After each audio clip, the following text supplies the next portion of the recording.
1, 2, 3. This is a test. This is a test. Yup. 1, 2. 1, 2. 1, 2. 1, 2.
Okay, folks, I think we're going to make a start.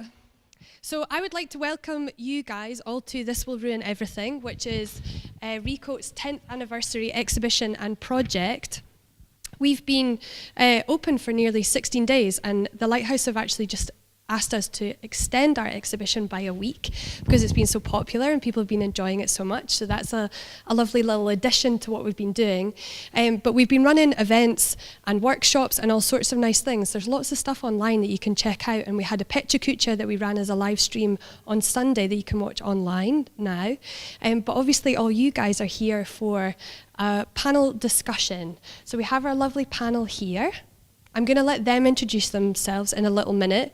There's a few things that I need to tell you. So we are live streaming this event. So we have cameras here that are going to record it, and you'll hear that I'm not actually amplified, even though I'm standing here looking cool talking on a mic.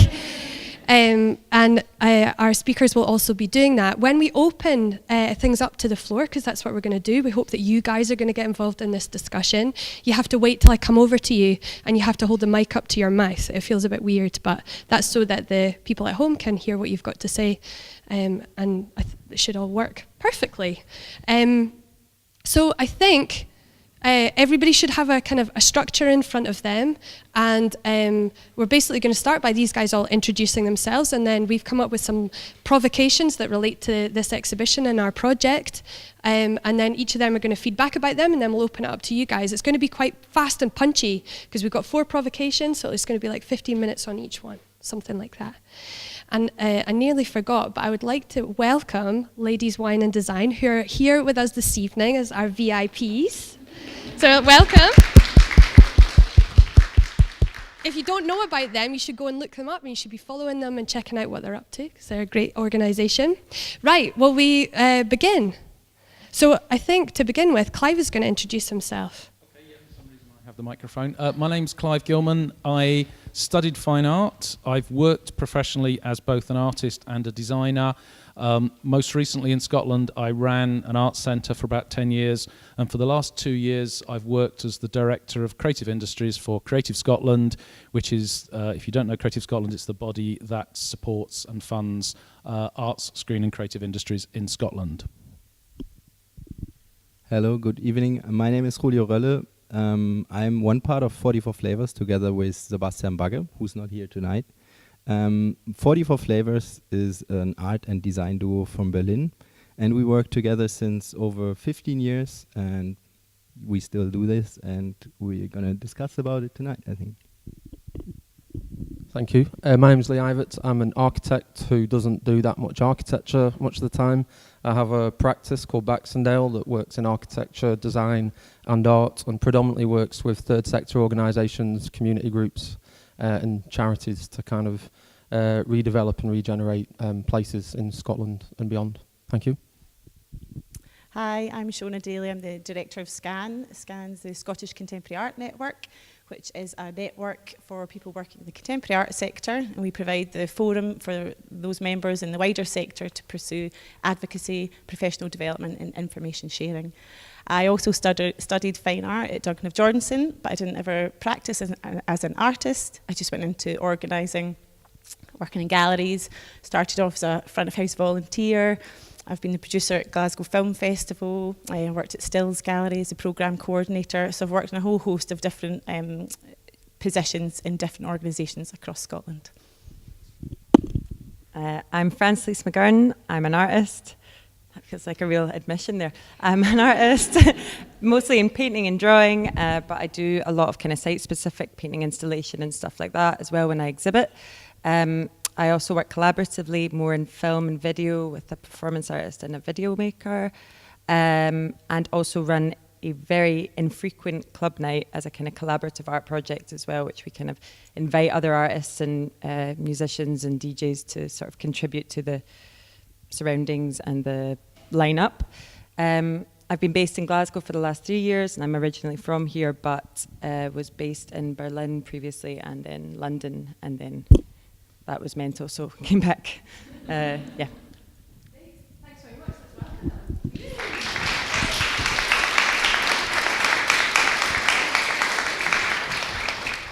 So I was standing there going, oh, I didn't introduce myself. after listening to your nice intro. So I'm Amy Whiten. Alistair Wiley is over there, and he's my partner at Recoat.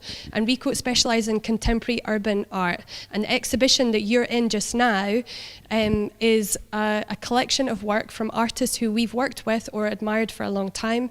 They're a mixture of Scottish and international artists.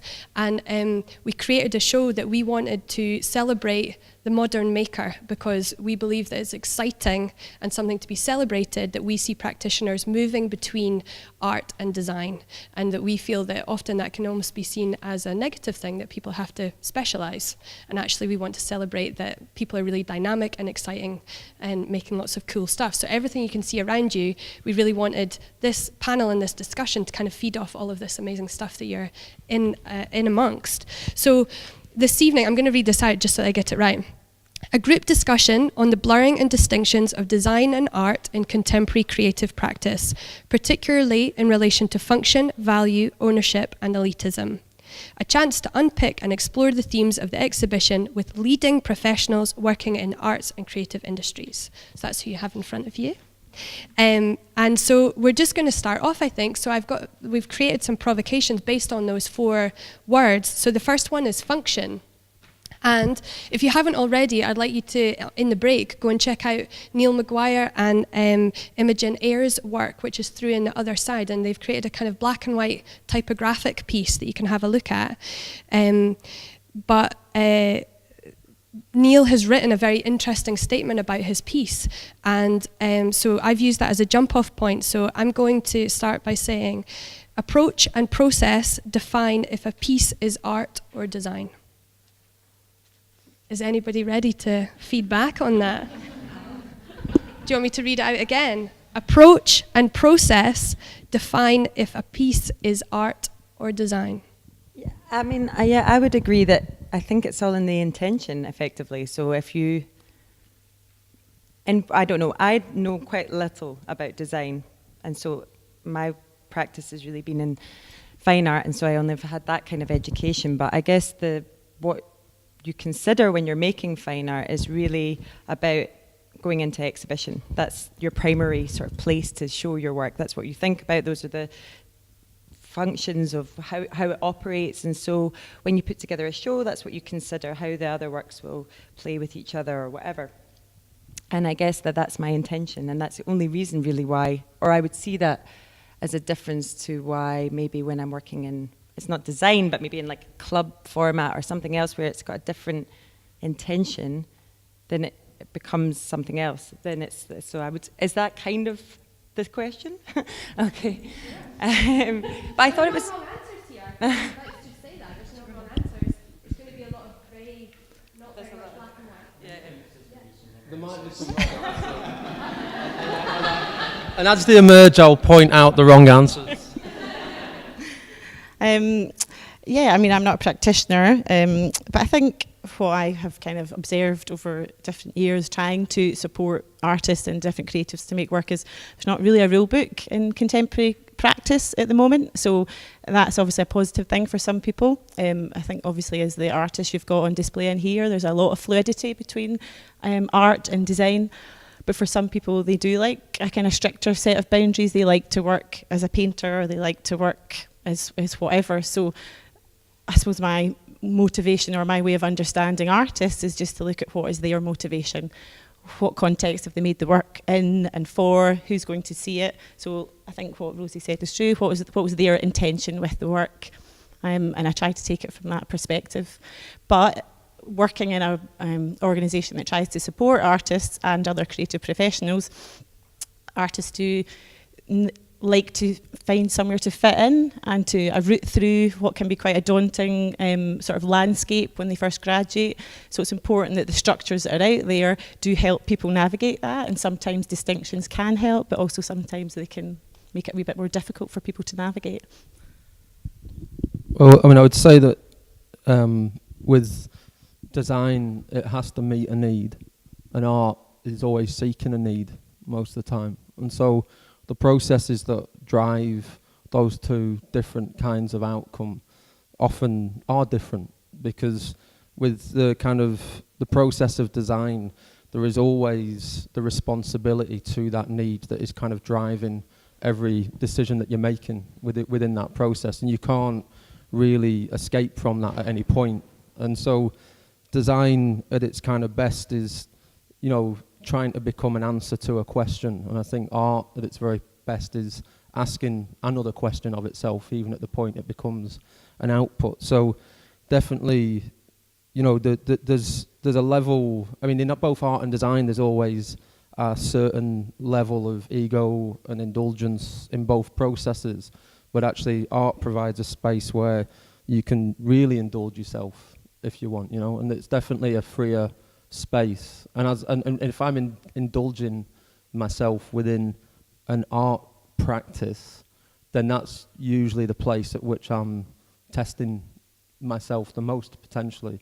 Whereas when I'm involved in a design process, there's a point at which I need to kind of let go of, you know, 100%, you know, I've got to let go of part of that process because I feel a responsibility to something or someone else. Yeah, I'm not convinced there's a lot of value in trying to become a slave to an objective definition of either art or design. In some ways, I find it easier to think about it as being about communities of interest. So anyone who chooses to align themselves to a particular legacy of practice and uses that legacy of practice to determine what it is they might do next can define themselves according to that legacy. So if your legacy is informed by whatever might be defined as art practice, then you might consider yourself to be working within the field of art. If your legacy is to do with design, then you might consider yourself to be a designer. But every time you try and look at that objectively, you find people that just mix that up in really interesting ways. I'm a big fan of people like Bruno Munari, who went through a big process of trying to destroy a lot of those concepts that kept those two things separate. So in some ways, for me, there's the retrospective definition, which is sometimes easier. But the most interesting things about what is it I'm going to do next, what are the things that are going to help me to develop and do something interesting, and in some ways that is at its best when it's informed by your community, and your community can be whoever you want them to be in terms of the different forms of practice that might inform that. So that's a long-winded way of saying that the only useful definition of either art or design is that a bunch of people think that it is either art or design. There's no other definition. Thanks for this. Yeah, it helps a lot because actually, of course, your definition.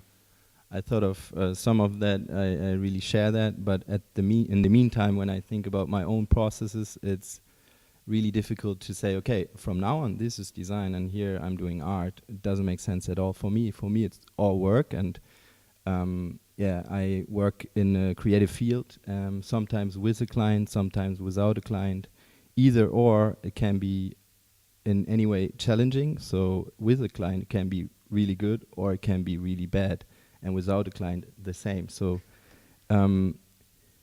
it's about asking questions, but not only in art, also in design, you ask a lot of questions. And sometimes you just leave them a question. If it's a quote or whatever it is for a campaign, it can also stay as a question. Also, with design, you can invite artists to support your campaign, to show something or to make a point more clear. So then you won't tell the artist, okay, now you have to do design, no, because you book him as an artist. Yeah, I think it's not that easy, and I think it's better not to try to find a definition, what you just said, because, yeah. But let the others discuss about it, and let's just do our job, no? I think that's what we have to do. I know when I'm designing something, I'm less sure when I'm arting something. The word doesn't even work.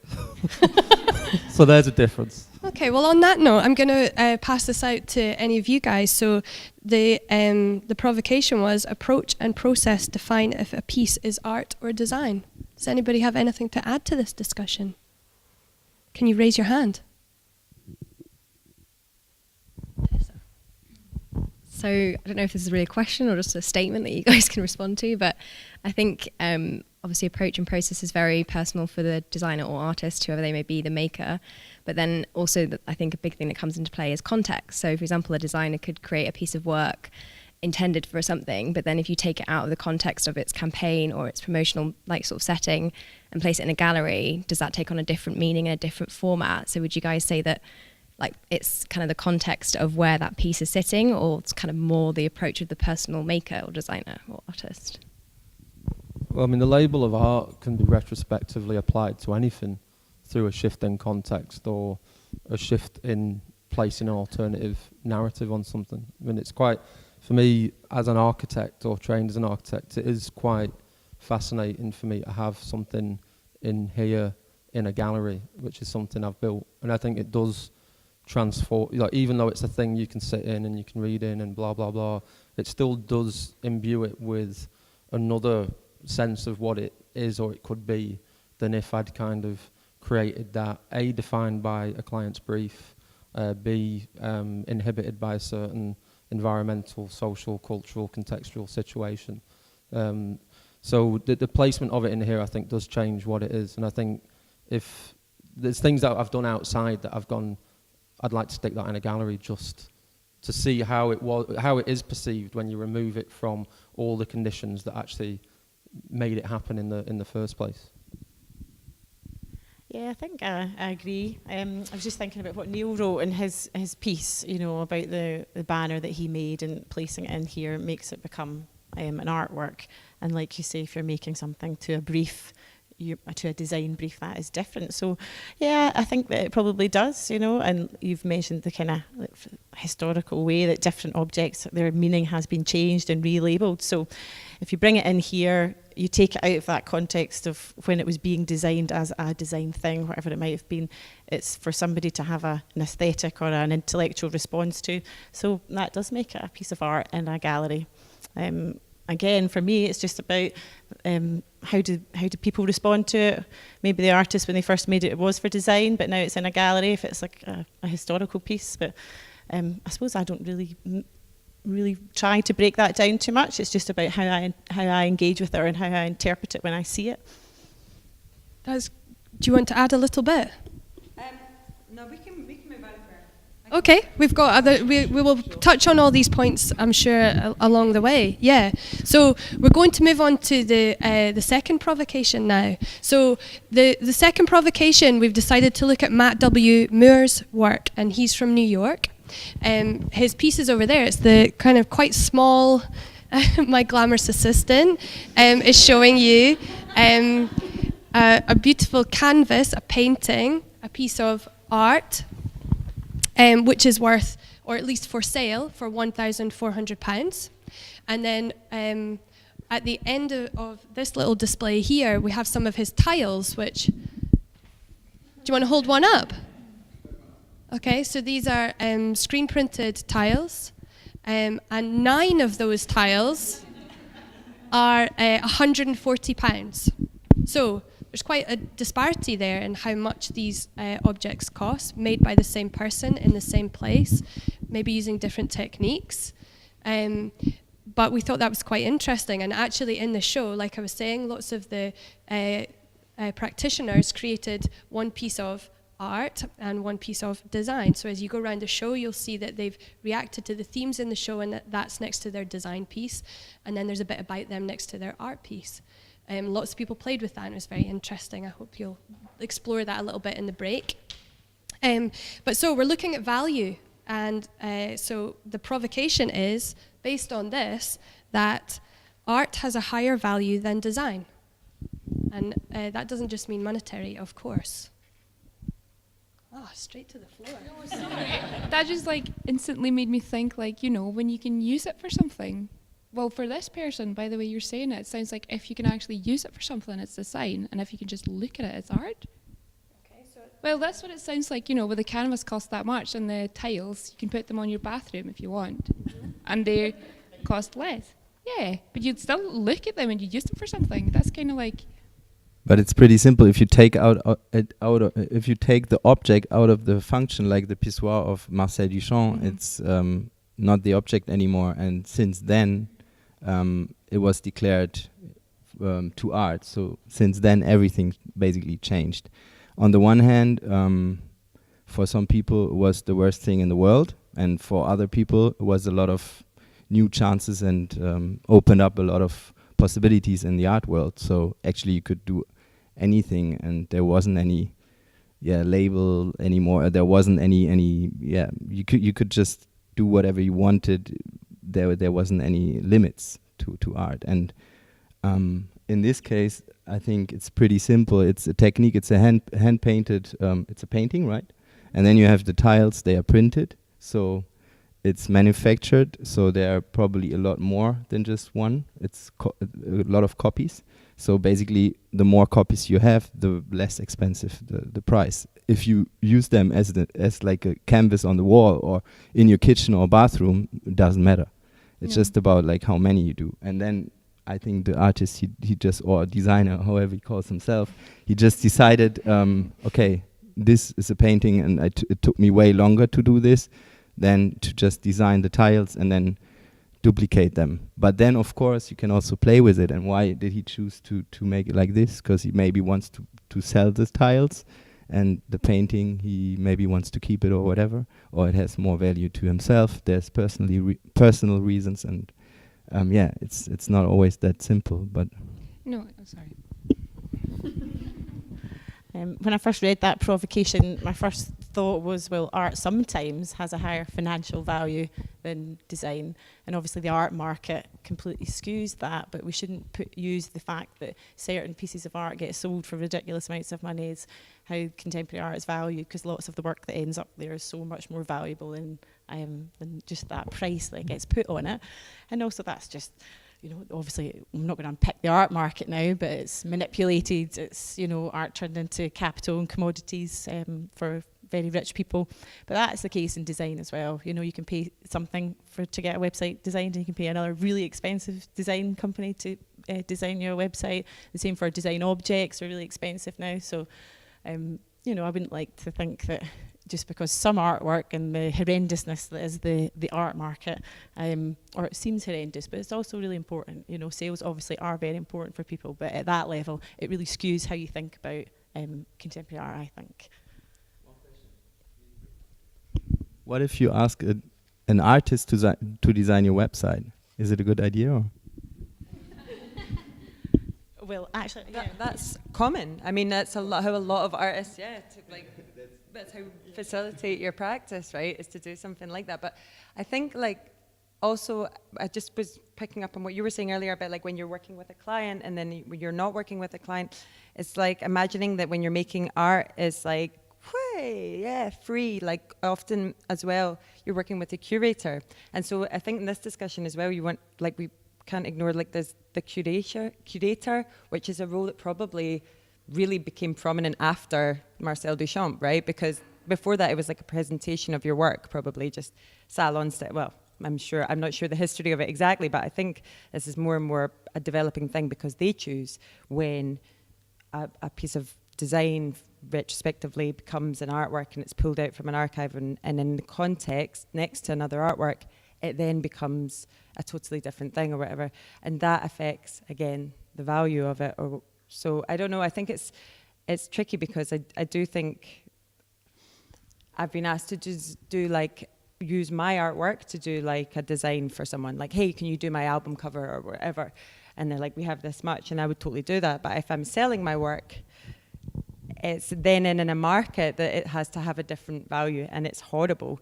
And it's actually something that I think that artists quite often feel really uncomfortable with. I think the discrepancy in the actual material of something and how much it's worth. Sorry. No, but directly on this. So does it mean for you don't do album covers or? No, I do. You do. Okay. Yeah. Okay. No, do you want me to do one? Actually, I thought of doing an album now. I'm not a musician, but I think I could rap. I mean, I think in that case that you just used, I'm a big guy, I need a big bathroom. By the time I've bought enough tiles to cover my bathroom, I've spent more than I'm going to spend on that piece of artwork, And maybe I spend £1,400 on that and use it to eat my dinner off, and it's just a really luxurious tray. So I don't know if the value monetarily between that work is actually as defined as maybe, it's kind of made out to be in the headline figures. But I do think that quite often the value of art is understood through the object. And I think that the value of design is often understood through the process and the material, at least to the kind of layperson anyway. Julio, what you want to say? Could we quickly just sum it up? If we put all the tiles together to the same size, maybe it's the same price. It is the same size. And also what I just want to add into the mix of this is that I guess the starting point for this was about money, but I guess we don't need to talk about money. I talk about money. France-Lise It wasn't necessarily meant to be all about money. Feels all dirty I'm about saying. the money. Yeah, sure. Having to put all that added value onto some fucking paper or whatever, and then just stick some zeros on it. I didn't say dirty. Can I quickly just? I didn't say dirty at all. Guilty. I did no way, not guilty. No, not at all. Can I get a beer, please? I think it's really difficult. I'm saying uneasy, and I do think it's a really uneasy thing because you make work, and then if you're lucky enough, if your work gains some sort of market value, it's quite an unusual, because basically it comes back to what we were talking about before. For me, I didn't say, right, I'm going to be a fine artist, and I wonder what I'm going to make. I started making something, and I looked, and then there was a world called the art world, and that's where it fitted, right? I didn't say that's where I want it to go. Do you know what I mean? So it's what you make, and it's your own value with it. It's not as if I would turn on a different head if I wanted to make design. It's just that this is what I make, and it happens to fit in there. So then when it gains value, the only way I can't design anything. So I don't have the facility of actually making something that really functions in any other terms probably. And I'm lucky if it even functions in the art terms, you know what I mean? So the values then grows with that, and it does, and it gains, and it's a totally mysterious beast how it works, but it does make sense, and it does important to know. Thank you. Do you when you're thinking of the value of your own artwork, for example, are you because at some point, or at least some artists at some point have to say, right, I'm now going to try and sell this, and would you put that value based on what you think the power of the idea is, the uniqueness of the object, the time that you've put into the creation of it, or all of those, or some of those, or?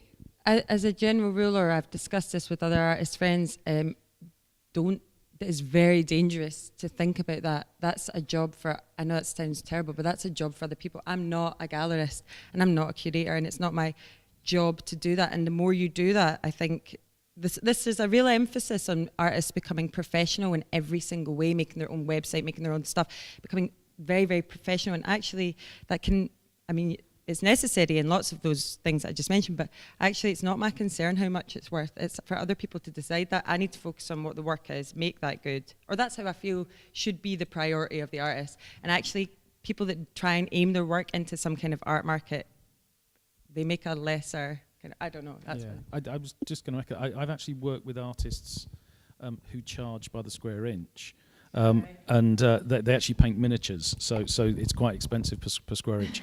But I charge by the square inch. Buildings by the square inch. There's been some really interesting research done around this, around the fact that people who work in the art world, who define themselves as artists, will not talk about the value of their work, even when they are very active in selling that work. The social capital that exists between artists is absolutely shattered as soon as you start to talk about the value, the cash value of your work. So what you were describing there is not at all uncommon, that most artists who are practicing, who are selling, cannot go into that space where they talk about the financial value of their work. And there's something really interesting about that, and I'm not entirely sure I understand what's going on at that point. It's something vaguely anthropological, I think, about how value accrues in something and how that value gets destroyed by the definition of a financial value that's attached to it. And I kind of think we need more of that in our society. So I'm not entirely sure we should confine that just to art. That the fact that we kind of inhabit a society where there is a growing monetization of everything. There's a really frightening concept called contingent valuation, which is to do with saying we cannot value the national parks. So what we'll do is we'll talk to people and say, if we took away the national parks and said you couldn't go to them, how much would you pay us to let you have them back? And there's some really kind of frightening concepts about how we turn things into a monetary value. So I'm really interested in that very special thing that I think some artists have, which is a refusal to acknowledge the significance of that within their practice. Well, it's just a hobby then, isn't it? So, I mean, it's just like, you know, I mean, it's like I'm perfectly relaxed about knowing my own worth and asking people to pay for it. And I know that having been around this exhibition and seen that every artist in it has stuck a value on something, that there's plenty of artists who don't have a problem with that as well. So, yeah, I'm going to pass this into the audience because there's a raised hand. Thanks. Yeah, no, I just really, what you said, Rosie, really chimed because I think we artists and painters, it is just made up, this value, this money value. And to some extent there is a market for art that you can, that you're competing in, but it's completely different to you designers who, you know, you're talking about meeting a need. And so if you meet the need well and you make a good product, then there's a structure that fits into, you can see how much it would be worth. Do you think? Whereas there's a kind of a miasma around making a piece of art where just stick a value on it, and it's really, to some extent, what someone will pay for it. I completely agree, but I don't think the definition is as hard between art and design, No, because true. if you think about fashion designers, they're operating in exactly the same way, where the financial value of something is not defined at all by the functionality of it or by the materiality of it. It actually transcends into that other space. And I know there's been a lot of work in perhaps in the craft area rather than the design area, where they are trying to escape from that definition of functionality to achieve that status of art where you can stick another 2 zeros on the back of it. And I don't know where, I don't know that there's any kind of rationale that defines how that actually functions. Mm-hmm. Like I said, I think there's something going on there which is anthropological.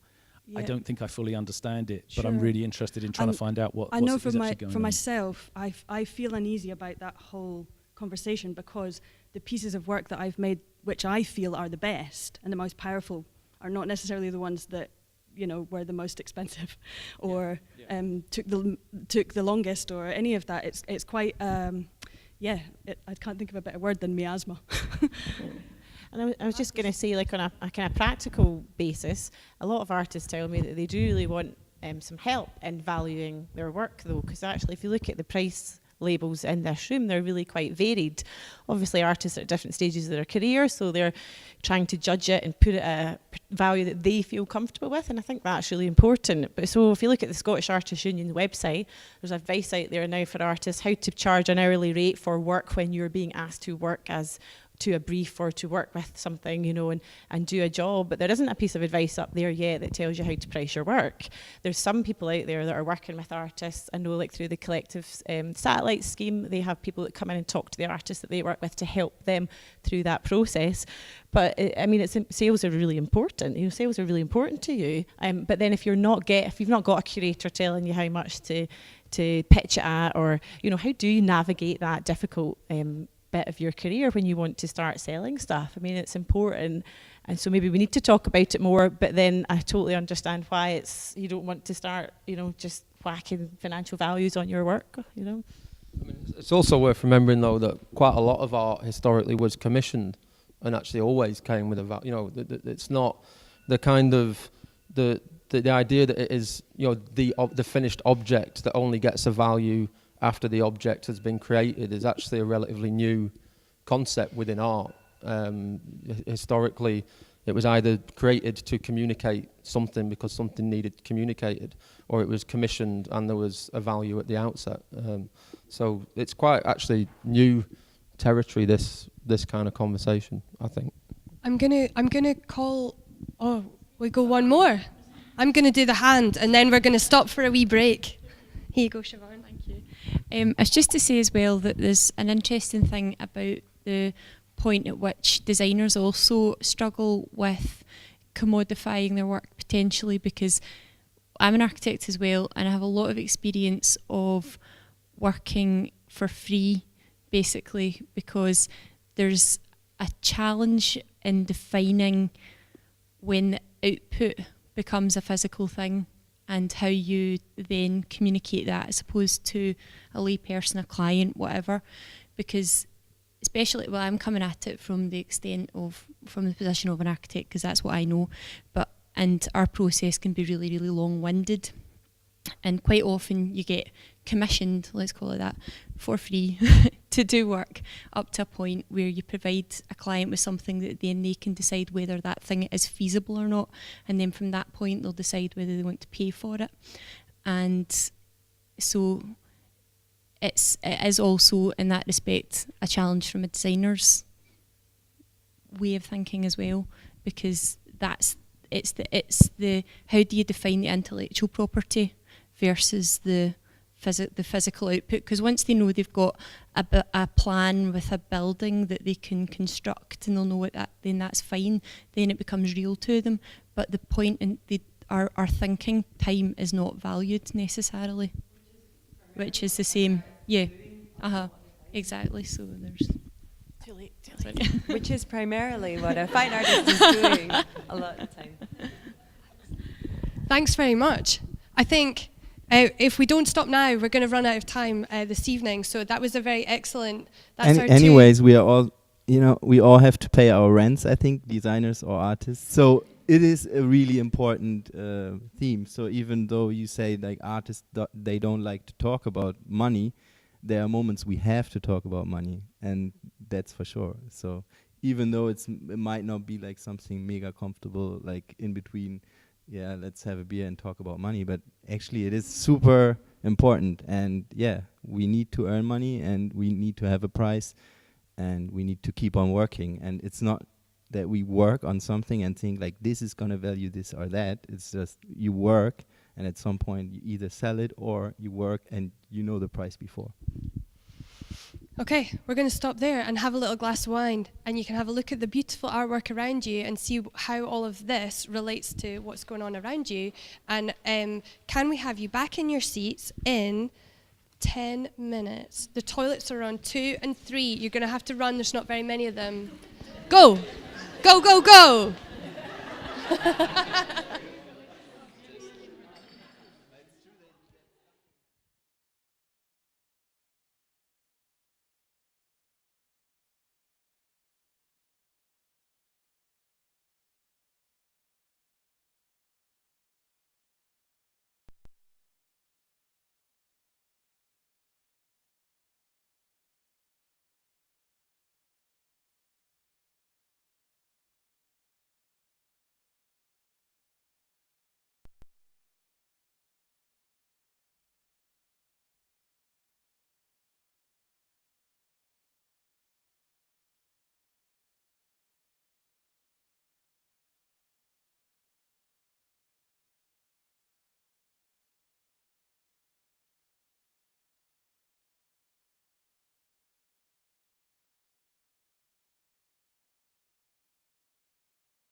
Okay, I think we're gonna start, folks.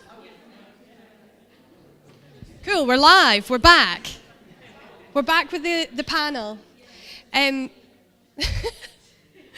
So, can I just start by saying thanks very much so far to these guys and to you guys for taking part and chatting away together about all of this stuff, because some of it's quite heavy and some of it's very personal. So I really appreciate honesty and sharing. It's quite a brave thing to do.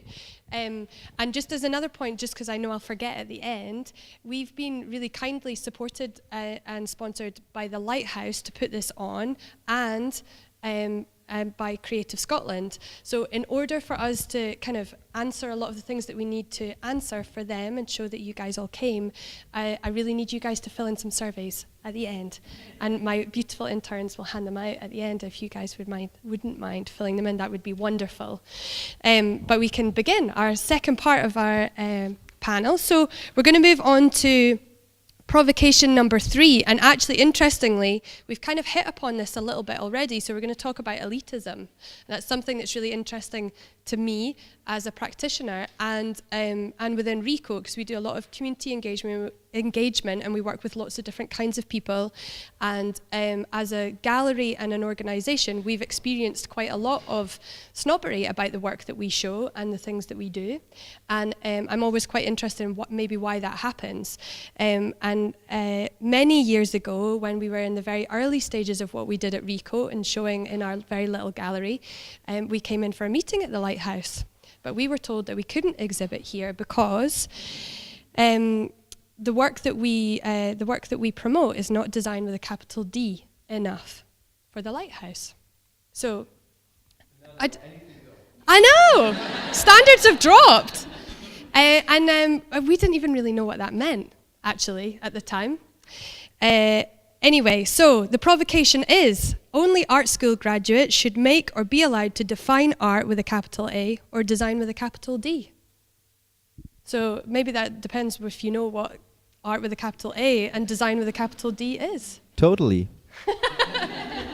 That's for sure, no? I mean, yeah, I mean, of course not, because doesn't make sense. And it's funny enough that now you're putting up this big show here at the Lighthouse. After that, they said that you weren't design enough with a capital D or small d or however. Yeah. But what's the question?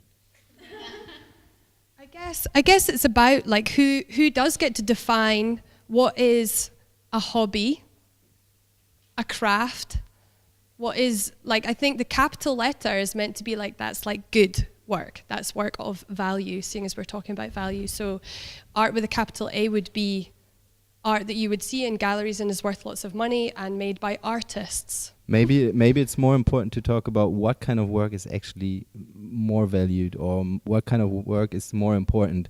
And I think if it's art or design or in between, it's the social work. So working in workshops or with communities or with the society or involve them is, I think, really important also in our work.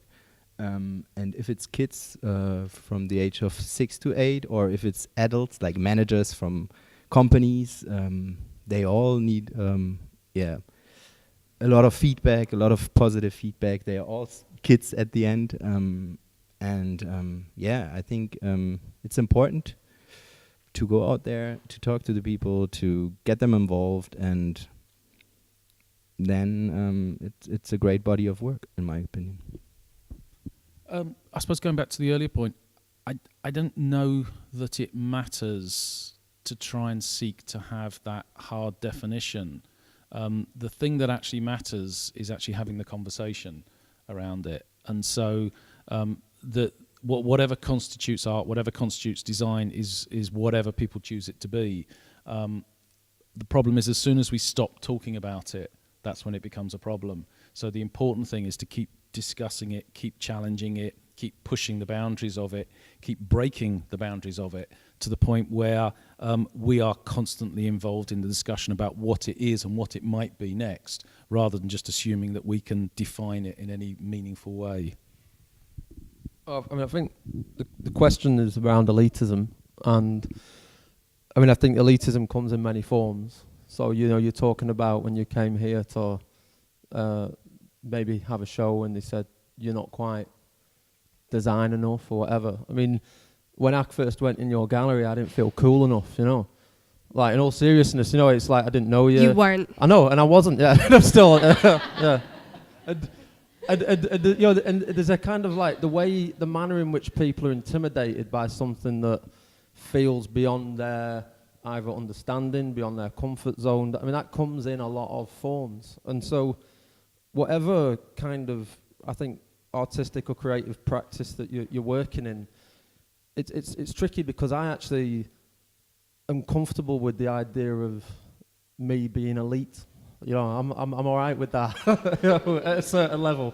And I aspire to be an elite, you know, because I aspire to be, you know, the only person who can do what it is that I do, you know, to a certain degree. But then I'm interested in a responsibility that might come with passing on that knowledge as I gain it, you know, and creating a condition where the knowledge that I'm lucky enough to have access to that allows me to hold a position that could be deemed as elite or create work that could be deemed as elite, that then I create another condition where that actually gets given back to people who maybe aren't as fortunate to be in that position. Because the conversation about being from, going to art school, going to design school and things like that, quite a lot of the time that gives you a privileged position. Quite a lot of the time before you even get there, you may be from a position of privilege, which might not always be financial or class-based, but there's still a lot there where you're born, who you are, who you know, is going to place you in a certain level that someone else will never ever have access to if we're not careful, you know. Yeah, I think I agree with aspects of what everybody said, and at first I wasn't 100% sure what you meant by the capital D thing, other than, you know, it's obviously about some sort of hierarchy. So there will always be people that run organisations and that sit on panels to make decisions about funding. That's the way things work, you know. But it's really important, what's really important with that is that we always question, is that being done to the best of the people's ability? Is it fair? And so people who are in privileged positions of power and decision making are open to listening to a really diverse set of voices and allowing new voices to come into that mix, so that the norm of what somebody thought 10 years ago wasn't for the Lighthouse. They listen to, actually, well, these guys have just graduated from art school. This is a new generation of artists, designers. We should be listening. We should be engaging with them. We should be involving them in the programme. You said earlier about the Arca Fringe Festival programme, which has just happened, which was a committee of people that were involved with that, and I haven't actually been able to go to anything, but it's really looked like a community, you know, a real community of people involved at all different levels in architecture and design.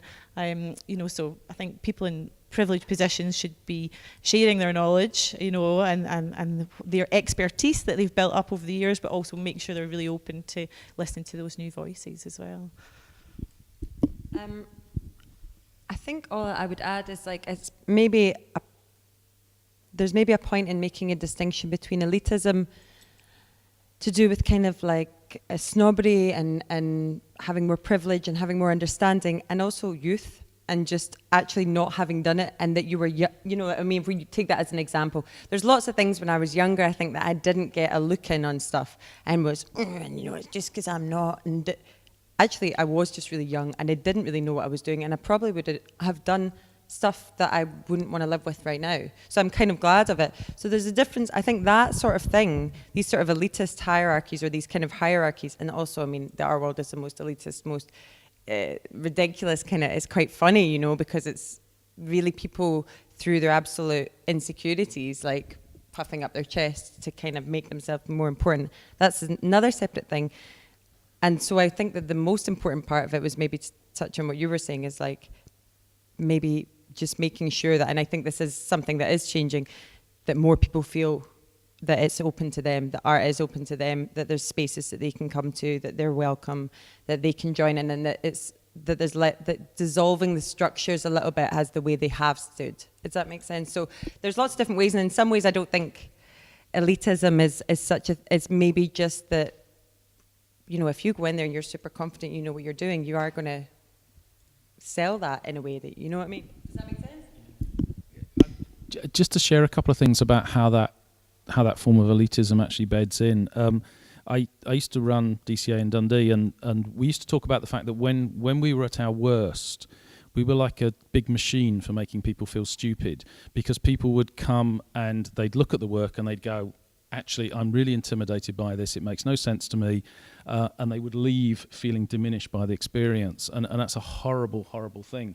So we tried to find ways in which we could respect the work of the artists and recognise that it's a space where you can do things that you perhaps couldn't do anywhere else, but also try and make sure that there are pathways that people can find a way in to what is valuable about that work. And so we had this really, really interesting conversation, which was we were going to describe the artworks on the poster, and you cannot believe the blood that was shed over that. So the idea that a contemporary art space would say, name of the artist, name of the exhibition, an exhibition of paintings and video works.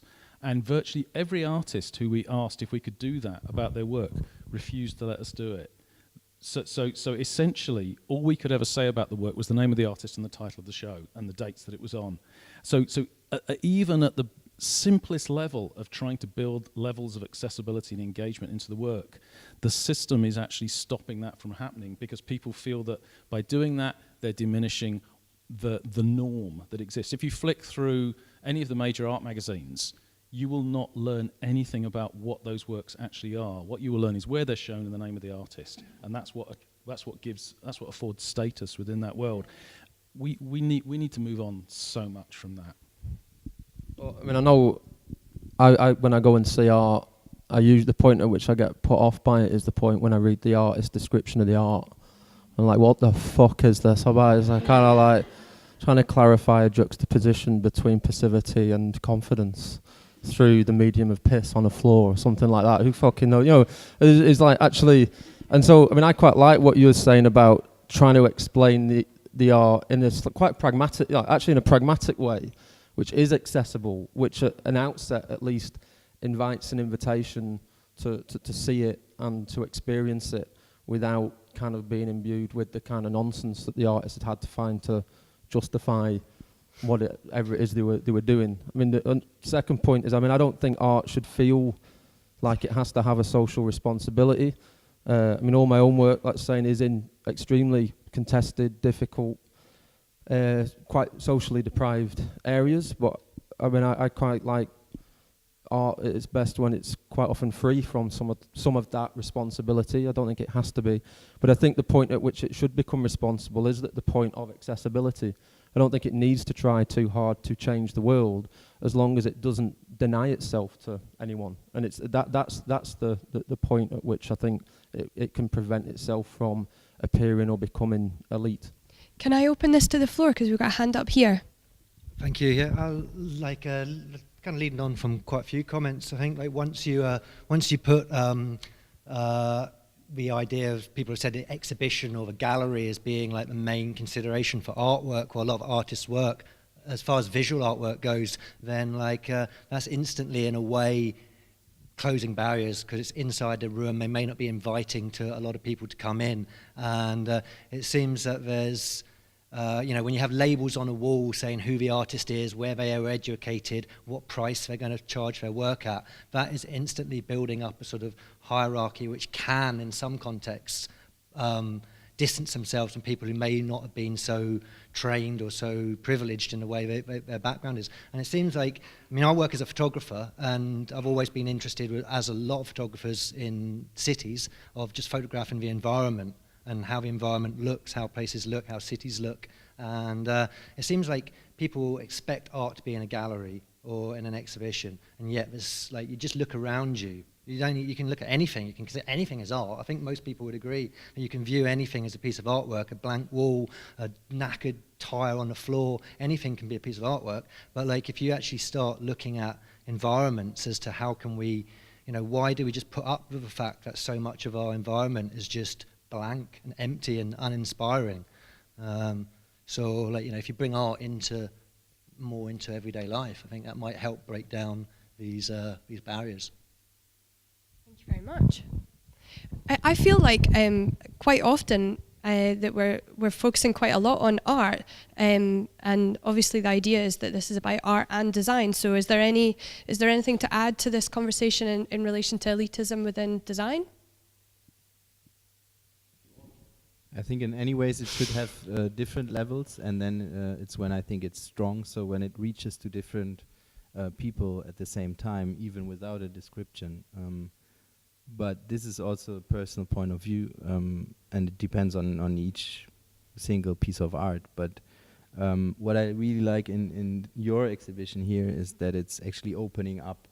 So it's opening up in space, it's opening up in the idea of showing different media. So basically, in my opinion, it should definitely go more, if we talk about museums and not public space, what you just mentioned, it should definitely open up, and I wouldn't be too afraid of the respect in front of the artists, because of course they show their work, but after that I think the interpretation of what they are doing, once they give it to the public, they shouldn't mind about it. I think they should just leave it, and of course, if it's about the description of the artwork, they can decide what's standing there. But I think there's projects with Tate and IM in London where they are actually doing workshops of where they invite people to interpret the pieces of art, and they do projections on them, and there's a lot of really fun stuff coming out of there. And I think it should be going way more in that direction and be way more opening up, and also play with different media like the internet, for example, and make it more accessible, even though you're not in the place, but you could go through it online, which you already can in certain museums. So yeah, I think that's the futures. Cool. Well, we end on whatever Lee's got to say, and then I'm going to start a new one. Well, you mentioned design, so I've worked in the north of Glasgow, Milton, Postle, places with huge kind of issues, and quite often people in those communities have at a certain point said, "Oh, we don't need anything fancily, we don't need that here," and like you genuinely do, actually you deserve it, and there's certain places and people that have been conditioned to having to accept, the base level of what life has to offer them, and so at the point at which they're confronted with something from a design point of view that has an aspiration beyond that expectation, they are intimidated by that and by what that means at a certain point. It's the same Kat who's here. She's worked with me in Beath and worked on a great project where Design by Zag were offering consultancy to shop owners and businesses within the main street of Beath. Again, population 6,000. Quite huge economic, social, cultural issues, and some people were like, "This is brilliant, we're being offered free advice to improve what we do," and other people were like, "Fuck off with your bullshit and telling us that what we're doing isn't good enough." It's like the moment you offer, sometimes when you offer someone something better, they take it as you saying what you're doing now is not good enough, or what you have now is not good enough. So there is, kind of faced with these challenges all the time from a design point of view, even when you're really, really, really trying to be accessible, when you're actually taking this into places that wouldn't usually have access to these things. It's not always a given that they're going to kind of open their arms and go, "Oh, thank you so much," And that is, and so there is something there where there's a perception of elitism at a certain level which stops people benefiting from things that are potentially quite transformative. I'm going to move on, otherwise you're going to miss your train. Okay? I was just going to say, it's ultimately, a lot of these things are all about power, and I think we don't always understand the power relationships that are going on, especially when we're working with communities, and I think we have to be really sensitive about that, because a lot of the time we get it really badly wrong. Let's end on that note and move on. So number 4 provocation is about ownership. And as you will have picked up, this whole project is called This Will Ruin Everything. And I hope that some of you may have read why that is that we've called it that. It's over here. But the short story is that we were painting a mural and somebody passed by and that's what they said about our mural: this will ruin everything. And so it got us thinking a bit about the work that we do, why we do it, where we do it, who owns the spaces that we all make work. And I guess when I'm thinking about our murals, maybe the equivalent is designed billboards, I don't know. Or maybe you guys can think of other equivalents of public art and public design, and what are the differences between how people react to those or accept them. So I'm going to quote Lee Ivett, who says, "Design has all the answers to the challenges of ordinary life: true rigor, inquiry, and tangible impact." And that's your provocation. Yeah, that's what I thought that was your implication. So I'm going to read that again. "Design has all the answers to the challenges of ordinary life: true rigor, inquiry, and tangible impact." Yeah, no, nobody has all the answers. We actually haven't figured out all the questions yet. And that's probably the first stage in that process. I'm automatically suspicious of anybody who thinks they have any answers. Be suspicious of Lee. I'd say I've Him. Okay, well, I'm going to... I almost say that semi-seriously as well.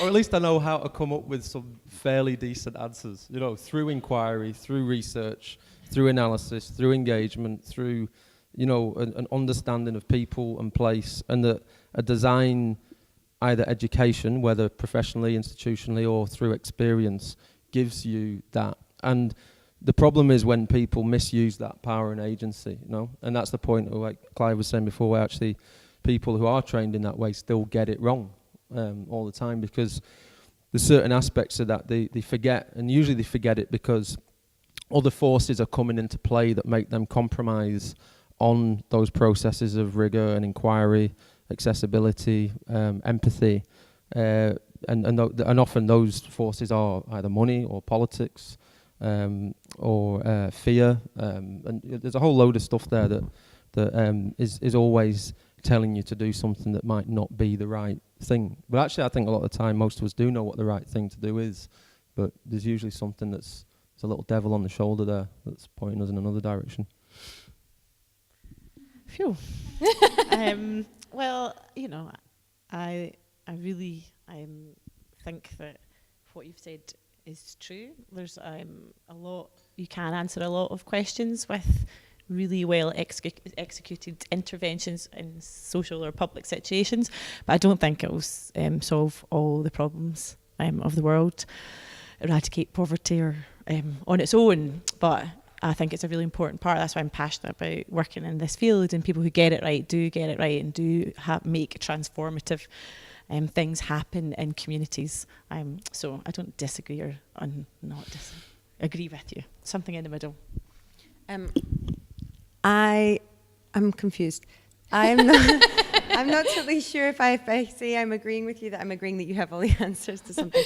No. What I think about that is it's incredibly, if we're talking, just to clarify that I know that we are talking about kind of public art in the public sphere, especially in public spaces. And I think it's really difficult with that because I think part of artwork is to provoke, and therefore it's not going to please everyone, and it's not going to be something that just makes your life better. It's not about that. It's about creating something in your space which changes it, maybe, and some people are going to like it, and some people are really not, you know, and that's A-okay. I think that's like something that's still, even that is a provocation, but I do understand that people can get it very wrong, and people can get it very right, and it's a very, very sensitive area, basically. But I think, I don't know if I misunderstood, but I don't think that having like kind of training or experience or anything means that you're more able necessarily to I don't know, it's a difficult area to like benefit or like make things better for people or something. I think it's like, it's something that you just have to think is the right thing for the right project and really engage, I guess. I don't know. Maybe I'm veering off the subject. I don't think so. I think that was relevant. Good work. Yeah. Okay. So You're all doing great. if we go back to the situation where the person said this will ruin everything, then we can also ask the question, okay, if there would have been like an advertisement of McDonald's, would he have said that? No, because he's used to it, or I don't know. Yeah, I think you all said so much. I don't have to repeat it. Yeah, I mean, I think there's nothing to add. It's probably all said. Just a kind of salutary lesson. I went to a big workshop that was given by the Big Lottery, and the Big Lottery fund lots and lots of community projects. And they'd suddenly had this terrible realization that they were giving money to people whose validation came through fixing other people's problems. And so in order for those people to be consistently validated, they had to sustain the problems that the people had.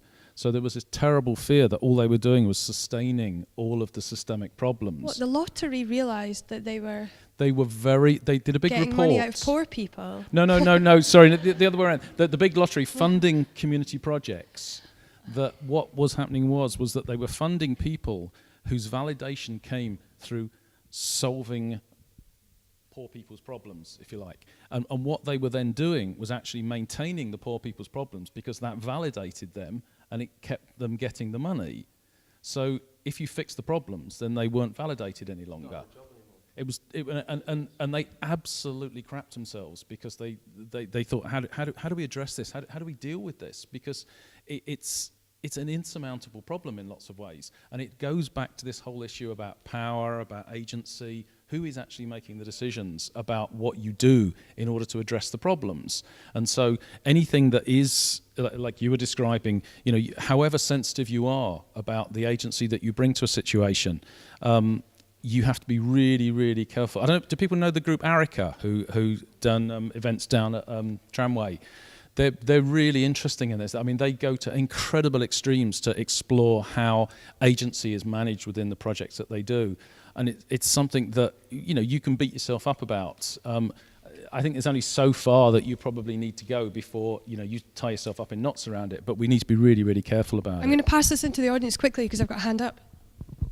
It was just interesting talking about agency and kind of like the things that are being presented in the public realm, because I thought it was interesting, Julio, what you said about how somebody can make a comment on a piece of art that's put into the public space, and they see it as something that they can engage with, and it's something that they react to. But then if it's a piece of design, then maybe they don't feel about it in the same way, because they are used to it, or because they accept it as part of a kind of commercial side of life and consumerism. It's maybe the same with looking at a building. Like, maybe they wouldn't have quite a reaction to the building unless it's very specifically an artistic building that's very sort of uniquely and aesthetically different from what's surrounding them.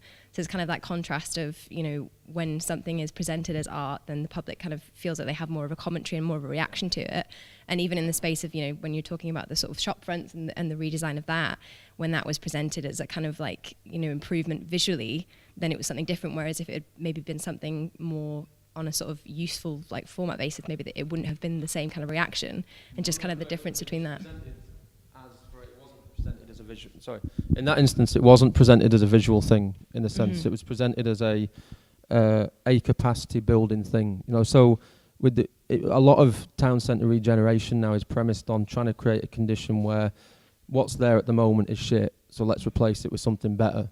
Where in that instance, our attitude was to provide everyone within that environment with the opportunity to make whatever they did better, to improve their own service, the things that they could provide, etc., etc. But that was still, so it wasn't a kind of case of saying, we're just going to make this look nicer. It was actually, we're going to give you the skills to improve what you do, and the result of that might be that this place looks nicer, but the real value in that is the quality of your product, your surface, your service, and everything. That is actually what we're trying to improve the value of. But that was still, at a certain point seen, and to be honest, like, I don't feel bad about that. I don't necessarily at a certain point feel bad about other people's ignorance.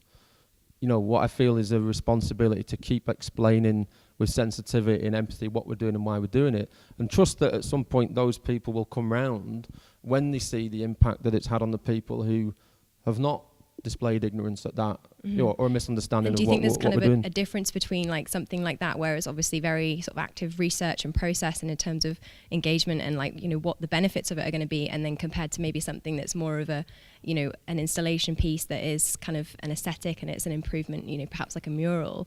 And do you think the kind of like relationship between those two, like people feel more passionate about the kind of the thing that they is their business or is their process, and they feel like they've had something taken away from them or said that it's not good enough, and then I think there's some people who'll be annoyed that they buy some peas and they're not as green as they usually are. You know, I mean, I think there's, I think you can't please everyone all of the time, so that's a certain starting point. But I do also think that there's definitely a lot of surface level, visual improvement stuff that's happening that actually ultimately is not sustainable, is disenfranchising, and you can repaint a street, and if you don't kind of leave the capacity and the agency behind to then keep repainting the street, then after 4 or 5 years it's just going to look as shit as it did before I turned up and tried to tie it up. So there is a point at which the surface level treatment is limited in its impact. I think on the case of the murals and things like that, there's a point sometimes you just need to be honest about its longevity, or honest about its impact, or honest about the fact it might not please people. I think if you're honest at the point of applying it, that's the best you can be, I think. But isn't it also about like changing things and situations that were stuck for a long time, for example, in your case, and then also in the case like somewhere between Dumfries and Galloway's, where never anything changed, and then a bunch of people came and painted a couple of murals. Why? I mean, and then a lot of people really liked it, but some they were like, okay, this is definitely gonna ruin everything. And I mean, this is like just literally like saying this is I love this phrase. It's amazing, but it's really strong. I mean, it's the title of your show, so yeah. What does it literally mean? Like ruin everything? It's like the end of the world. So this piece is gonna like burn everything down. So it's actually a burner. It's extreme. It's extreme. Well, on that note, I think we will wrap this up with "This will ruin everything." The first thing I'd like to do is thank our panel. Thank you so much. That was really, really interesting, and you all offered really different perspectives on things and really similar perspectives on things at times, which I think I didn't entirely expect, and I really like. It's cool. So can we give them a round of applause and thank them? Thank you very much.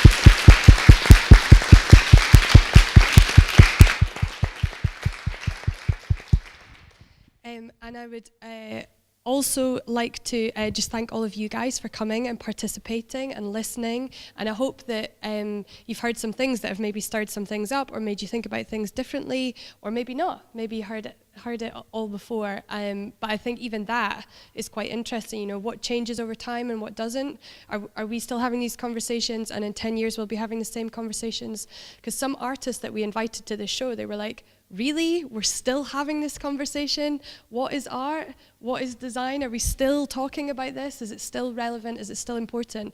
And I think we really feel it is, and that this whole project has offered up all sorts of really interesting conversations and opportunities to look at lots of different kinds of work. So it's been really valuable to us and the artists that we've worked with. So I think that was a thank you to you guys, so you can give yourselves a round of applause.